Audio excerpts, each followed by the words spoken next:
അരവിന്ദ് കെജ്രിവാളിന്റെ 40 കോടിയുടെ ആഡംബര വസതി പണിയലിന് കൂടി ജനം ഉത്തരം നൽകി. മുഖ്യമന്ത്രി പദത്തിലിരുന്ന കോടികളാണ് തൻ്റെ വസതി മോടികൂട്ടാൻ ഈ മനുഷ്യൻ ഖജനാവിൻ്റെ പണമെടുത്തുപയോഗിച്ചത്. സാധാരണക്കാരനായി വന്നു, അഴിമതിക്കെതിരെ പോരാടി 75-80 കോടി രൂപ വസതിക്കായി ഖജനാവിൽ നിന്നും കെജ്രിവാൾ എടുത്തു ചിലവാക്കി എന്ന CAG റിപ്പോർട്ട് BJP പിന്നീട് പുറത്തുവിട്ടു. ഓർക്കണം, സർവത്ര തട്ടിപ്പായിരുന്നു ദില്ലിയിൽ നടന്നത്. വൈദ്യുതി ഫ്രീ ആയി കൊടുക്കുമെന്ന് പറഞ്ഞിട്ട് ജനത്തെ പറ്റിച്ചു. ഒടുവിൽ പൊങ്ങച്ചം മാത്രം. ഫ്രീ വൈദ്യുതി കിട്ടിയവർ ആരുമില്ല. വെള്ളം സൗജന്യമായി കൊടുക്കുമെന്ന് പ്രഖ്യാപിച്ചു, പക്ഷേ കിട്ടിയവർ ആരുമില്ല.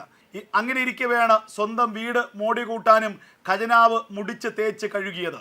2022 CAG റിപ്പോർട്ട് ശീഷ് മഹൽ എന്ന് വിളിക്കപ്പെടുന്ന വസതിക്ക് 33.86 കോടി രൂപ ചെലവഴിച്ചതായി രേഖപ്പെടുത്തിയിട്ടുണ്ട്.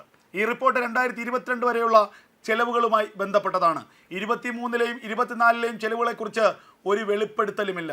ബംഗ്ലാവിലെ വസ്തുക്കളുടെ ഇൻവെൻട്രി ഉൾപ്പെടുത്തിയാൽ യഥാർത്ഥ ചെലവ് 75-80 കോടി രൂപ വരെ വരുമെന്നാണ് കണക്ക്. ഈ ദൂർത്തിനെല്ലാം ജനം കണക്ക് ചോദിച്ചു, മറുപടി നൽകി, എടുത്തു പുറത്തിട്ടു. കെജ്രിവാൾ യുഗം അവസാനിക്കുകയാണ്. കഴിഞ്ഞ മണിക്കൂറുകളിൽ അണ്ണാ ഹസാരെ പറഞ്ഞത് എത്രമാത്രം യാഥാർത്ഥ്യമാണ്. അരവിന്ദ് കെജ്രിവാൾ വന്നത് അഴിമതിക്കെതിരെയുള്ള കുരിശുയുദ്ധത്തിലൂടെയാണ്. എന്നാൽ പിന്നീട് അദ്ദേഹം വന്ന വഴി മറന്നു. പിന്നീട് അദ്ദേഹത്തിൻ്റെ യാത്ര മുഴുവൻ തെറ്റായ പാതയിലൂടെയായിരുന്നു. പലതവണ അദ്ദേഹത്തിനെ തിരുത്താൻ ശ്രമിച്ചു. എന്നാൽ അധികാരവും പണവും മാത്രമായിരുന്നു അദ്ദേഹത്തിൻ്റെ ലക്ഷ്യം. മദ്യക്കച്ചവടമായിരുന്നു, മദ്യശാലകൾ തുറക്കുക എന്നതിലായിരുന്നു അരവിന്ദ് കെജ്രിവാൾ ഹരം കണ്ടെത്തിയത്. നമുക്കറിയാം, മദ്യ അഴിമതി 800 കോടി രൂപയുടെ മദ്യ അഴിമതിയാണ് ദില്ലിയിൽ നടന്നത്. അതിൽ 100 കോടി രൂപ അരവിന്ദ് കെജ്രിവാൾ നേരിട്ട് കൈപ്പറ്റി എന്ന് അന്വേഷണ സംഘം കണ്ടെത്തിയതാണ്. കോടതി പോലും അത് ശരിവെച്ചതാണ്. ബാക്കി 700 കോടി രൂപ പല വിധത്തിൽ അരവിന്ദ് കെജ്രിവാളിനും അദ്ദേഹത്തിൻ്റെ കുടുംബത്തിലേക്കും എത്തി. അങ്ങനെ ഒരു സാധാരണക്കാരനായി വന്ന് ഒടുവിൽ 5 തലമുറ ജീവിക്കാനുള്ള പണം അഴിമതിയിലൂടെ സമ്പാദിച്ച ഒരു ചരിത്രമാണ് അരവിന്ദ് കെജ്രിവാളിൻ്റേത്. അതുകൊണ്ട് തന്നെയാണ് അഴിമതി നിറഞ്ഞ ഈ ഭരണം ഇനി വേണ്ട എന്ന് ഡൽഹിയിലെ ജനം തിരിച്ചറിഞ്ഞതും ഒടുവിൽ 27 വർഷത്തിന് ശേഷം BJPക്ക് മൃഗീയ ഭൂരിപക്ഷത്തോടു കൂടി അവർ അധികാരം കൈമാറിയതും. ഒരു 10 വർഷം മുമ്പ് ഉണ്ടായ ഒരു വലിയ മാറ്റമാണ് അരവിന്ദ് കെജ്രിവാളിൻ്റെ ആം ആദ്മി പാർട്ടി. നമുക്കറിയാം, ഇന്ത്യ എഗൻസ്റ്റ് കറപ്ഷൻ, അഴിമതിക്കെതിരെയുള്ള വലിയ യുദ്ധം, അഴിമതിയെ ചൂലെടുത്ത് തുടച്ചു നീക്കുമെന്നുള്ള പ്രഖ്യാപനത്തോടു കൂടി വന്നു. ഡൽഹിയിലെ ജനത ആ തട്ടിപ്പിൽ വീണു. ആദ്യഘട്ടത്തിൽ സൗജന്യത്തിൻ്റെ പെരുമഴ വാഗ്ദാനങ്ങളായിരുന്നു. പക്ഷെ വാഗ്ദാനങ്ങൾ മാത്രമേ ഉണ്ടായുള്ളൂ, ഒന്നും യാഥാർത്ഥ്യമായില്ല. പിന്നാലെ ഈ ഒരു മുഖം മൂടി, അതായത് സർവതന്ത്ര സ്വതന്ത്രനും സർവ പരിത്യാഗിയുമെന്നുള്ള ഒരു മുഖം മൂടി അരവിന്ദ് കെജ്രിവാൾ എടുത്തണിഞ്ഞു. ആ മുഖം മൂടിയുടെ അടിസ്ഥാനത്തിലാണ് ഇത്രയും 10 വർഷം കാലം ഡൽഹിയിലെ ജനങ്ങളെ പറ്റിച്ചത്. ഒടുവിൽ ഡൽഹിയിലെ ജനങ്ങൾ യാഥാർത്ഥ്യം തിരിച്ചറിഞ്ഞു, വർഗീയത പറഞ്ഞു. അതുപോലെ കോൺഗ്രസുമായി ചേർന്ന് ഇന്ത്യ സഖ്യമുണ്ടാക്കി. ഇന്ത്യ സഖ്യത്തിൻ്റെ നേതാവാൻ ശ്രമിച്ചു. ഒടുവിൽ താൻ തന്നെ ഇന്ത്യയുടെ പ്രധാനമന്ത്രി വരെ ആകുമെന്ന് ഈ വിദ്വാൻ വീമ്പ് പറഞ്ഞു. ഒടുവിൽ എന്ത് സംഭവിച്ചു? സ്വന്തം മണ്ഡലത്തിൽ പോലും തോൽവിയായിരുന്നു ഫലം.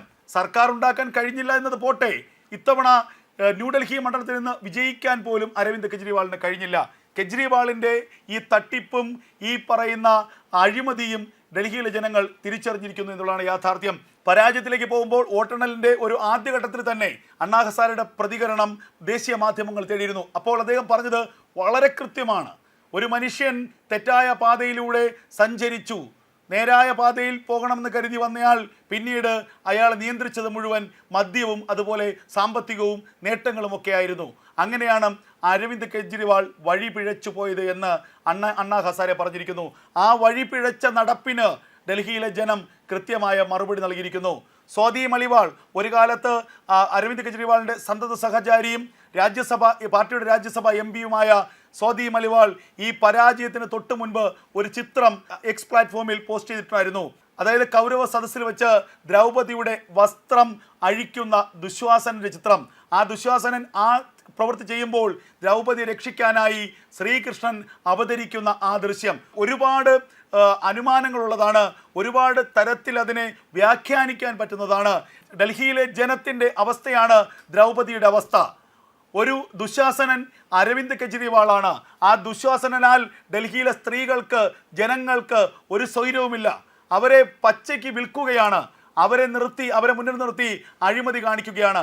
അവിടെ ഒരു ശ്രീകൃഷ്ണനായി അവതരിച്ചിരിക്കുന്നു നരേന്ദ്രമോദിയുടെ നേതൃത്വത്തിൽ ഡൽഹിയിൽ വീണ്ടും BJP ഭരണം പിടിച്ചിരിക്കുന്നു. രാജ്യ തലസ്ഥാനത്തിൻ്റെ ഭരണചക്രം ഇനി BJP തിരിക്കും. അവിടെ അരവിന്ദ് കെജ്രിവാളിനെയും കൂട്ടാളികളെയും കാത്തിരിക്കുന്നത് തീഹാർ ജയിലഴികളാണ്. കാരണം കഴിഞ്ഞ 10 വർഷം നടത്തിയ അഴിമതിയുടെ വളരെ കുറച്ച് മാത്രമേ പുറത്തു വന്നിട്ടുള്ളൂ. ഇനിയും അഴിമതിയുടെ കൂത്തരങ്ങ് നിറഞ്ഞ ഫയലുകൾ ഇനിയും പുറത്തു വരാനുണ്ട്. ഓരോ ഫയലുകളായി എടുത്ത് പുറത്തിടും. അങ്ങനെ അരവിന്ദ് കെജ്രിവാളിൻ്റെയും കൂട്ടരുടെയും ശിഷ്ടകാലം തീഹാർ ജയിലിൽ ഉണ്ട തിന്ന് കഴിയാമെന്നതിൽ യാതൊരു തർക്കവുമില്ല. അത്രത്തോളം കൊടിയ അഴിമതിയാണ് അരവിന്ദ് കെജ്രിവാളും കൂട്ടരും കഴിഞ്ഞ കാലങ്ങളിൽ നടത്തിയത്. ഡൽഹിയിലെ ജനങ്ങളെ എല്ലാ കാലവും പറ്റിക്കാമെന്ന് കരുതിയെങ്കിൽ ഡൽഹിയിലെ ജനങ്ങൾ ഒടുവിൽ മുഖം മൂടികളെ തിരിച്ചറിഞ്ഞിരിക്കുന്നു. അവർ കൃത്യമായി വോട്ട് ചെയ്തിരിക്കുന്നു. ഒടുവിൽ അരവിന്ദ് കെജ്രിവാളിനെ അവരുടെ ചിഹ്നമായ ചൂലുകൊണ്ട് തന്നെ അടിച്ചു പുറത്താക്കിയിരിക്കുന്നു ഡൽഹിയിലെ ജനത.